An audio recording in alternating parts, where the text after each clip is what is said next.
me better when I wasn't yours. I'm going back, I'm going back, I'm going back, I'm going back to who I was before. Hey guys, and welcome back to my channel. Listen, you see that behind me? It's my tripod. I'm filming something. The camera needs to be in the same place it was for the first half of the video. I'm trying my best to cover it with my head, but you know, I ain't got the best posture. So if you notice that, that's what that is behind me, but that is not the point of today's video. As you can see, we have to talk because it's the end of an era. A product that changed everything in the beauty space, especially online, is coming to an end. If you guys want to know more about it, let's go. Fenty made a post, I'll post it here, and it said, "Beauty changed forever in 2017. Pro Filt'r Soft Matte was there from day one as Rihanna's vision of beauty where everyone could see themselves reflected. What followed was bigger than a launch. It became a movement that reshaped expectations, expanded shade ranges across the industry, and forever changed the conversation around inclusion in beauty. Before we retire this legend, we're looking back at some of our career highlights. You made it an icon. You inspired what's next, so get ready. Until then, shop the OG globally at our retailers and on FentyBeauty.com for 50% off. Check online if your local store is out of stock." Some of the posts that they share throughout the carousel are just news articles that were written about them from 17 magazine. "Rihanna's Fenty Beauty is exactly what women of color need and deserve right now." Business Insider. "I tried Rihanna's new makeup line and I finally found the perfect foundation for my skin tone." Forbes. "Rihanna's Fenty Beauty named one of the Time magazine's best innovations of 2017. In 2017, one foundation started it all. 40 shades, one mission, beauty for everyone." It's a quote from Rihanna: "Because universal was never enough. From the fairest to the deepest complexions, every detail was created so more people could finally say, I found my shade." Another quote from Rihanna: "I created Fenty Beauty because I wanted to make a beauty brand that is inclusive for people everywhere." And the rest of it is just more articles that have been written about them, especially around the time that it launched. Now listen, I fear it is very hit or miss, but especially with the original Fenty Beauty foundation, where it was either you found a shade that worked for you and you really liked the foundation, or you felt it was too orange for you, you felt it was too dry, you never really liked that original foundation. But I fear you, baby, you cannot deny that foundation did in fact come and change the game. So y'all know I've been doing this since 2015. I started Foundation Hunt in 2015.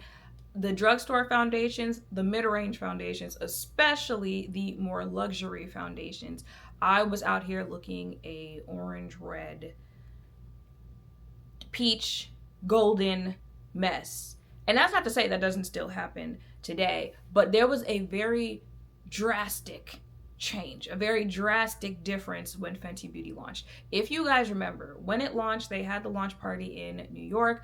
All of the influencers flew over there, and when I tell you, that launch changed actually so many things with the online beauty space, because that also started the time where, as a reviewer, as someone who has to review things on the internet, that was when it became, you had to jump on launches when they first happened, because if you waited a week, 2 weeks, no one cared anymore after you made your post. No one cared anymore. They were already on to the new product, and there was probably already 10,000 reviews already posted. Because when Fenty Beauty launched, the influencers who were invited to the launch party were still in New York. They didn't even wait until they got back to California. They filmed their review videos in their hotel rooms and posted it online. And the first few videos that were posted, I'm telling you, people were in the millions of views. I think my original video on Fenty's launch was somewhere in the like 400,000 views. People were not playing when that brand launched. One, it's Rihanna. I have been here with Pon de Replay since Pon de Replay came out. Actually, that's not true, because Music of the Sun came out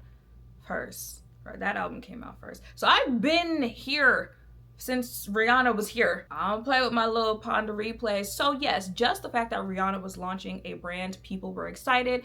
But when you start seeing all these shades, and mind you, they launched with pretty much the ability to do a full face. There was the contour bronzers. Did they launch? No, they did not launch with concealers right away. But they had it was the foundation, contour, I think primer. I'm trying to remember the video, because I remember the video. I remember the Rihanna look I recreated to make the video, but baby, it's also been almost 10 years. But so people were excited because it was Rihanna, but they were also excited because it looks like Rihanna was in fact doing what had been missing and had people talking for so many years prior to that, especially if you are a deeper complexion, where you go into these stores and you can't really find your shade like that because it doesn't exist. the shade wasn't made for you, right? And around the time you're a deeper complexion, you were on the internet, you know, when you spoke out about it, the response would be, well, if you don't like it, go make your own. Okay, so that's what Black businesses started to do. And I also think not only did around the time it was the start of all these brands who were now coming out with 40, 50, 60. It actually got to the point where after she came out with that original foundation and it had 40 shades, it felt like brands were trying to figure out how they're going to be the next brand that gets some buzz by having who has the most shades. There was 40 shades, 50 shades, 60 shades. If you guys remember, at one point there was 100 shades in one foundation launch, and people were like, what? So y'all could do that this whole time and you didn't? They started the push for inclusivity in product launches. They started the push for, I guess, the drive to post about launches first because of how much engagement creators got when they posted their Fenty first review videos. Again, if you're getting 6-figure, 7-figure views and other people see that, you don't want to wait a month, 2 months. Now, mind you, that is more realistic because most people cannot run and go purchase things as soon as they launch. But at the time, that's just what it became. You had to review things within the first few days of it launching, or no one cared anymore by the time you actually did get to post the review. So it started that as well. But I also feel like it kind of started the era of Black-owned businesses, especially makeup brands, getting some shine around the time. Prime Beauty, Mented, Beauty Bakery, Colored Rain, and that was like very closely before everything happened in 2020 with George Floyd, and that was like the real push for that. But also like a lot of Black-owned brands started showing their ass during 2020. But between 2017 and 2020, it's kind of like a renaissance-ish for Black-owned makeup brands. I feel like that was also a catalyst for that. So whether you like the actual product itself, that's up to you, but you can't deny the impact that the launch of it had in the beauty space. You know, I tell you, she had them brands shook. They were like, it's a Rihanna brand. So you guys remember some of the shade that was being thrown when it launched. Basically, like the products themselves don't even really matter. People are just going to flock to it because it's Rihanna. She had them people pressed. Okay, talk about coming in and creating a moment and a move. Personally, I have oily skin. I liked the original foundation. I will say, mind you, it's funny what I can remember and what I cannot remember 10 years later, or almost 10 years later. But when it launched, I purchased the shade 150, and that was a little red on me. But you guys remember, they came out shortly after that with they extended the line where they came out with 145, and then I started purchasing 145 in their foundations. That was a neutral undertone. It worked for me. Someone who has oily skin, I like the Pro Filt'r foundation. I'm not even really sure I would say it's a soft matte foundation. It's a pretty matte foundation. I liked it. I pulled it out anytime I needed a matte foundation. It worked for me. I just didn't pull it out when I didn't need a matte finish to my makeup. I wouldn't say it's my favorite foundation that Fenty has put out because I have tried all of them, but it's definitely not my like most least liked or something like that. And as far as the rest of the products from Fenty Beauty, because I do see people who are like, when are we gonna be honest about the products that come from Fenty Beauty? Personally, I don't have a problem with the stuff that Fenty puts out. Their lip products are my favorite products that they come out with. However, the bronzer powder I like more than the cream bronzer. The contour stick, I know a lot of people said it was dry, stuff like that. I still use that. I like the concealer that they came out with. What else? I didn't care for the blushes that they released, and I haven't tried the newer ones that they released. What else?